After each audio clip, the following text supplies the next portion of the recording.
कमोबेश ऐसा ही हेलीकॉप्टर जो मुसाफिरों को लेकर उड़ता था, जो हेलीकॉप्टर हवाई पट्टी पर खड़ा था, उसके दिन दहाड़े चोरी की खबर का सारांश है इस बित्ते भर के शिकायती पत्र। चोरी हुई है उस मेरठ शहर में जहां के बदनाम बाजार में चंद मिनटों में गाड़ियां गला दी जाती थी, जहां चोरी की कार का टुकड़ा टुकड़ा अलग कर आकार बदल दिया जाता था। उसी मेरठ में बीच रनवे पर खड़े हेलीकॉप्टर का पुर्जा पुर्जा चोरी हो गया। हालांकि हेलीकॉप्टर की चोरी पर अलग अलग थ्योरी है, लिहाजा सवाल उठने लगा है कि क्या वाकई मेरठ में हेलीकॉप्टर की चोरी हुई या इसका सच कुछ और है।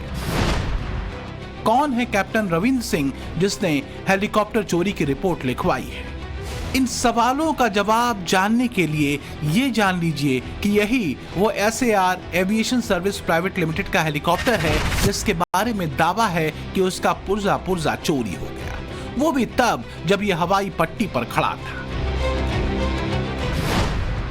पायलट रविंद्र सिंह ने यह शिकायत की है कि कंपनी का हेलीकॉप्टर मेंटेनेंस के लिए मेरठ एयर स्ट्रिप पर आया था। दोपहर 3 बजे टेक्नीशियन ने फोन करके बताया कि कुछ लोग हेलीकॉप्टर का पुर्जा खोल रहे हैं। 15 से 20 लोगों ने हेलीकॉप्टर का पुर्जा खोलकर ट्रक पर लादा और चले गए। पुराने कागजों का पुलिंदा अटैच कर रविंद्र सिंह ने दावा किया कि वो SAR aviation service private limited के शेयर होल्डर भी हैं, CEO भी हैं, पायलट भी हैं, लिहाजा उन्होंने हेलीकॉप्टर की चोरी रोकने की कोशिश की तो उनके साथ मारपीट की गई। पायलट रविंद्र सिंह ने आरोप लगाया है कि मैंने उन्हें रोकने की कोशिश की तो उन्होंने मेरे साथ मारपीट की और मुझे जान से मारने की धमकी भी दी थी। मैंने इसकी जानकारी तुरंत परतापुर थाने को फोन पर दी। पुलिस भी मौके पर पहुंची थी, बावजूद इसके हेलीकॉप्टर लूट कर ले गए। रविंद्र सिंह की शिकायतों के बाद इस पर सियासत शुरू हो गई। समाजवादी पार्टी के चीफ अखिलेश यादव ने योगी आदित्यनाथ की सरकार की कानून व्यवस्था को सवालों के चक्रव्यूह में खड़ा करते हुए सोशल मीडिया पर लिखा कि उत्तर प्रदेश में अब तक अपराधी केवल हत्या, लूट, डकैती, दुष्कर्म से भाजपा की कानून व्यवस्था का पुर्जा खोल रहे थे, लेकिन अब तो मेरठ में सच में हेलीकॉप्टर का पुर्जा खोलकर ट्रक पर लाद कर ले जाने की खबर आई। ये हवाई पट्टी की सुरक्षा का भी सवाल है। क्या वहां की सुरक्षा व्यवस्था छुट्टी पर गई है? हवाई पट्टी से हेलीकॉप्टर की चोरी की खबर पर जैसे ही अखिलेश यादव ने सवाल खड़ा किया, वैसे ही समाजवादी पार्टी के प्रवक्ता पूरी आक्रामकता के साथ मैदान में कूद गए। देखिए, जिस तरह से एक हेलीकॉप्टर को पुर्जे खोल के चोर लुटेरे ले गए भर के, तो वो बड़ा सवाल है कि एक हेलीकॉप्टर इतनी बड़ा खड़ा था, उसको खोल के उसको चोरी कर लिया जाता है। भारतीय जनता पार्टी की सरकार को पता भी नहीं चलता है। तो उत्तर प्रदेश की कानून व्यवस्था कैसी है ये किसी से छुपा नहीं है। लूट, बलात्कार, हत्याएं, अपहरण, रंगदारी, चोरी ये बढ़ी है और इसके लिए कहीं ना कहीं भारतीय जनता पार्टी की सरकार जिम्मेदार है, उनकी कानून व्यवस्था जिम्मेदार है। इस पर सियासत इसलिए भी शुरू हो गई क्योंकि 1 साल पहले भी लखनऊ में एक मॉडल हेलीकॉप्टर चोरी होने का मामला सामने आया था। साल 2020 में डिफेंस एक्सपो के दौरान हेलीकॉप्टर की कॉपी मॉडल को एंट्री गेट पर लगाया गया था, जहां पर एक्सपो में पहुंचे हुए लोगों ने इसके साथ कई सारी सेल्फियां भी ली। डिफेंस एक्सपो खत्म हो गया लेकिन हेलीकॉप्टर अपनी जगह पर था, जिसकी देखरेख की जिम्मेदारी नगर निगम को सौंपी गई थी। साल 2023 में जब G20 समिट का कार्यक्रम लखनऊ में होना था तो इस मैदान का चुनाव हुआ। तब नगर निगम ने हेलीकॉप्टर का पिलर कमजोर होने के साथ इलाके में VIP मूवमेंट की बात कहते हुए इस मॉडल को हटा लिया था। पर इसके बाद हेलीकॉप्टर का क्या हुआ, इस बात की जानकारी किसी को भी नहीं मिली। इस पर भी जबरदस्त सियासत हुई थी। अब मेरठ में हवाई पट्टी से हेलीकॉप्टर चोरी के बहाने जब कानून व्यवस्था को लेकर सवाल उठने लगे तो मोर्चा सत्ताधारी पार्टी के नेताओं ने भी संभाला।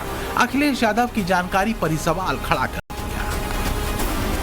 मुझे लगता है घटनाओं की उन्हें जानकारी सही तरह से नहीं रहती है और जैसे ही कोई घटना घटित होती है उसमें तुरंत वो सरकार पे हमलावर हो जाते हैं बिना फीडबैक लिए। इसी तरह हेलीकॉप्टर वाली घटना में भी जैसे ही उन्हें लगा तुरंत उन्होंने उस पर आक्रमण कर दिया कि यहाँ हेलीकॉप्टर सुरक्षित। मुझे लगता है कि उनको पूरी जानकारी नहीं रहती, फीडबैक देने वाले लोग सही नहीं है जो उन्हें अंधेरे में रखते हैं और उस अंधेरे में ही रहकर वो तुरंत अपने सवाल दाग देते हैं मीडिया में। और यह हो सकता है इधर कुछ उनको मीडिया में आने की भी जल्दी रहती है। हेलीकॉप्टर चोरी के सवाल पर बीजेपी ने मेरठ के उस सोतीगंज के बहाने तब की समाजवादी सरकार पर प्रहार किया कि जिस बदनाम बाजार में चोरी की गाड़ी गला दी जाती थी। यूपी, दिल्ली, पंजाब, हरियाणा और उत्तराखंड समेत देश के कई राज्यों से लूट और चोरी के वाहन मिनटों में काट दिए जाते थे, जिसकी वजह से चोरी के वाहनों की भनक तक नहीं लग पाती थी। मेरठ के सोतीगंज को एशिया का सबसे बड़ा कबाड़ बाजार कहा जाता था। 90 के दशक में सोतीगंज में शुरू हुआ गाड़ियों के पुराने पार्ट्स का कारोबार काले बाजार में बदलता चला गया। चोरी करने वाले गिरोह तैयार हो गए। सोतीगंज कबाड़ बाजार का विस्तार इतना ज्यादा हो गया था कि उसके डिमांड पर चोरियां होने लगी थी। मतलब कबाड़ बाजार से रिक्वायरमेंट जाती थी कि फला पार्ट चाहिए और उसी गाड़ी का वही पार्ट चोरी होकर सोतीगंज बाजार में पहुंच जाता था। 2016 और 2018 में तत्कालिक सांसद ने ये मामला संसद में भी उठाया था। रिपोर्ट के मुताबिक सोतीगंज कबाड़ बाजार में सालाना करीब 500 करोड़ का कारोबार होता था। योगी आदित्यनाथ के सत्ता में आने के बाद इस पर शिकंजा कसना शुरू हुआ।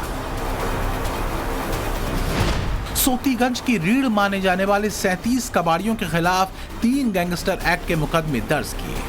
कबाड़ का काम करने वाले संदिग्ध कारोबारियों की 65 करोड़ से ज्यादा की संपत्ति जब्त हुई। अकेले हाजी गल्ला की ही 35 करोड़ से ज्यादा की कोठी और गोदाम कुर्क हुए। योगी का डंडा चला तो देश का सबसे बदनाम बाजार बंद हो गया। प्रधानमंत्री मोदी ने इसकी तारीफ कुछ यूं की थी। मेरठ में एक मोहल्ला हुआ करता है, एक बाजार है सोतीगंज। ये सोतीगंज देश भर में कहीं भी गाड़ी की चोरी हो, वो कटने के लिए, गलत इस्तेमाल के लिए मेरठ के सोतीगंज ही आती थी। दशकों से ऐसा ही चला जा रहा था। जो चोरी की गाड़ियों की कटाई के आका थे, उन पर कार्रवाई की पहले की सरकारों को हिम्मत ही नहीं होती थी। ये काम भी अब दमदार, ये काम भी अब दमदार योगी जी की सरकार और स्थानीय प्रशासन ने किया। जिस मेरठ में योगी आदित्यनाथ ने व्यवस्थित ढंग से बसे चोर बाजार को बंद करवा दिया, उस मेरठ से जब हेलीकॉप्टर का पुर्जा चोरी होने की खबर आई तो भूचाल आ गया। मेरठ में हेलीकॉप्टर चोरी को लेकर चल रहे राज्य स्तरीय सियासत के बीच पुलिस ने दावा किया कि ये मामला 4 महीने पुराना है, यानी 10 मई का है। लेकिन हेलीकॉप्टर की चोरी का कोई मसला नहीं है, बल्कि ये पूरा मामला पार्टनरशिप के झगड़े का है। पुलिस ऑफिस आकर एक व्यक्ति ने 3 महीने पहले की एक घटना दिखाकर शिकायत दी, जिसमें कि उनके साथ परतापुर एयर स्ट्रिप पर मारपीट और गाली गलौज करने की शिकायत दी गई है। हेलीकॉप्टर लूट की उसमें कोई उल्लेख नहीं किया गया है, ना ही इस प्रकार की कोई घटना घटित हुई है। प्रथम दृष्टया ये प्रकरण एक एविएशन कंपनी के 2 पार्टनर्स के बीच में है, जिसमें कि कोई विवाद को लेकर इनमें झगड़ा है। कई रिपोर्ट्स में तो ये भी दावा किया गया है कि शिकायतकर्ता रविंद्र सिंह अक्टूबर 2023 तक SAR एविएशन कंपनी में पायलट थे। इसके बाद वो फर्म में 10% का पार्टनर बन गए। कंपनी के मालिक कैप्टन GC पांडे के मुताबिक रविंद्र को पिछले साल कंपनी से निकाल दिया गया था। उसके बाद रविंद्र ने शौर्य एरोनॉटिक्स कंपनी ज्वाइन कर ली। SAR एविएशन के हेलीकॉप्टर और चार्टर विमान मेंटेनेंस के लिए शौर्य एरोनॉटिक्स के परतापुर हवाई पट्टी हैंगर पर भेजे जाते हैं। SAR एविएशन ने अपना एक हेलीकॉप्टर परतापुर हवाई पट्टी पर मेंटेनेंस के लिए भेजा था। इसी बीच कंपनी ने यह हेलीकॉप्टर रोहतक के उद्योगपति अतुल जैन को बेच दिया। मुताबिक अतुल की गांधीनगर में मोड एयर नाम की कंपनी है, जहां पर अतुल हवाई अड्डे से इस हेलीकॉप्टर को लेने पहुंचे थे, लेकिन हेलीकॉप्टर में तकनीकी खराबी के चलते इसे उड़ाकर ले जाने की बजाय 10 मई को सड़क मार्ग से ले जाया गया। अतुल ने यह भी बताया कि थाने पुलिस की निगरानी में इसे हवाई पट्टे से ले जाया गया था और रविंद्र ने इसी दिन परतापुर से थाने में शिकायत दर्ज की थी। जाहिर है कि मेरठ की हेलीकॉप्टर चोरी नई थ्योरी में शिफ्ट हो गई। पुलिस भी इसे आपसी झगड़े का नतीजा बता रही है। बावजूद इसके समाजवादी पार्टी हेलीकॉप्टर चोरी के दावे पर यूपी की कानून व्यवस्था पर चोट कर रही है, तो बीजेपी उन्हीं के अंदाज में जवाब दे रही है। ब्यूरो रिपोर्ट, टाइम्स नाउ, नव भारत।